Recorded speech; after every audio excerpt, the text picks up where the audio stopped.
Hello students, welcome to my YouTube channel. अभी हम करने जा रहे हैं last part of question number 4 of exercise 8.3। इसके अंदर हमें 3 टर्म दी हुई हैं, तो हम इसको LHS करें, इसको RHS और इसको मिडल टर्म। तो पहले हम LHS को सॉल्व करके RHS की वैल्यू लाएंगे, फिर मिडल टर्म को सॉल्व करके इसकी वैल्यू लाएंगे। तो पहले हम 1+10² a की बात करें तो हमारे पास आइडेंटिटी है, हम आगे देख चुके हैं। 1+10, ये 10² है, यहाँ पे माइनस है, इस तरफ जाएगा तो प्लस हो जाएगा।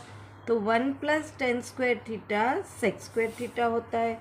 यहाँ पे थीटा के बदले a है, तो हम यहाँ पे इसकी वैल्यू लिखेंगे sec² a upon 1+cot² theta cosec theta होता है, तो यहाँ पे हम लिखेंगे cosec² a। अब हमने sec और cosec में किया, अब हम उसको sin और cos में कन्वर्ट करेंगे। हमें पता है 1/cos = sec a होता है, तो sec की जगह हम इसकी वैल्यू पुट करेंगे।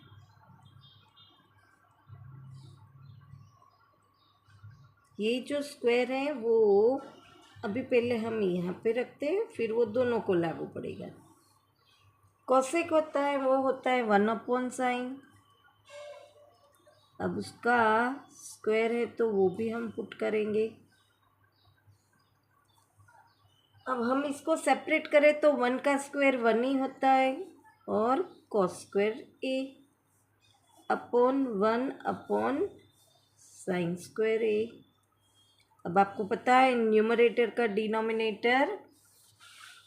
डिनोमिनेटर में जाता है, डिनोमिनेटर का डिनोमिनेटर न्यूमरेटर में जाता है।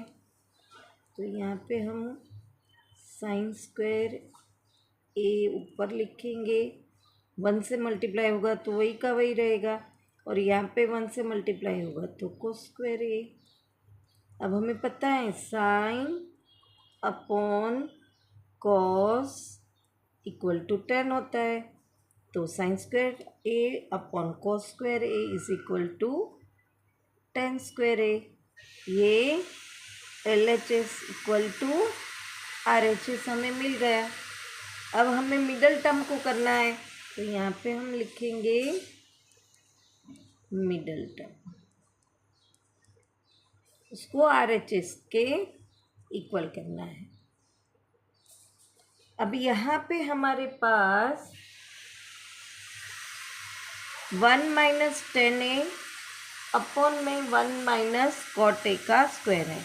अब देखो तो यहाँ पे 10² a है, तो ये cot को हम 10 में कन्वर्ट करने की कोशिश करेंगे, तब तक हम न्यूमरेटर को ऐसे ही रखेंगे। cot होता है 1/10। अब ये जो है स्क्वायर, वो तो दोनों को लागू पड़ेगा ही पड़ेगा।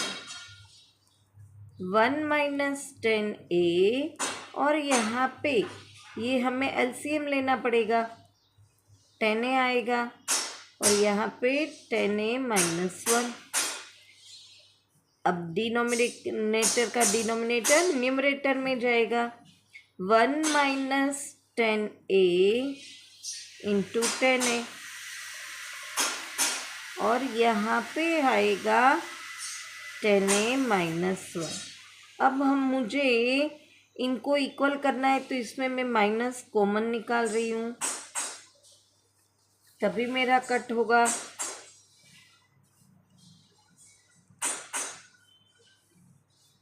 माइनस कॉमन निकलेगा तो -1 जो है वो प्लस हो जाएगा, और ये प्लस है वो माइनस हो जाएगा। अब ये दोनों सेम टर्म हुई तो कट हो गई। ये जो स्क्वायर था वो तो हमारा कंटिन्यू ही है भाई, उससे हम कैसे भूल सकते हैं, वो तो हमें लिखना ही है।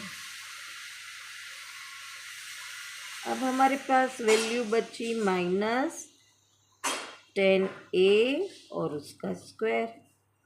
ऑब्वियसली एक ही टर्म बची है, तो और स्क्वायर होता है तो माइनस माइनस प्लस हो जाता है, तो मिडल टर्म = RHS हमें मिल गया।